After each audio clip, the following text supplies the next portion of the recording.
بسم اللہ الرحمن الرحیم۔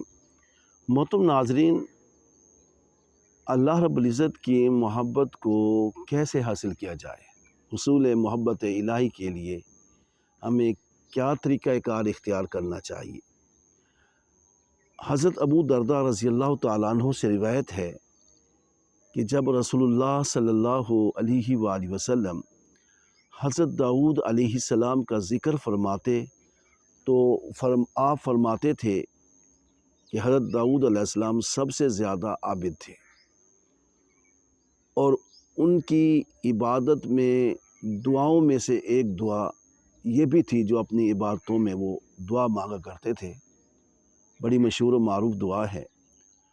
اللہ کے رسول فرماتے ہیں، اللہم انی اسألک حبک وحب من یحبک والعمل الذي يبلغني حبك اللهم اجعل حبك احب الي من نفسي ومالي واهلي ومن الماء البارد۔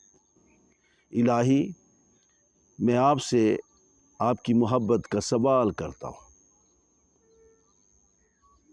اور محبت آپ سے محبت کرنے والے کی، اور اس شخص کی محبت جو آپ سے محبت کرنے والا ہے، اور ایسے عمل کی جو مجھے پہنچا دے آپ کی محبت تک۔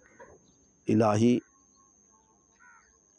اپنی محبت مجھے محبوب کر دے، بہت محبوب کر دے میری طرف، میری جان سے، میرے مال سے اور میرے اہل سے، اور ٹھنڈے پانی سے بھی زیادہ۔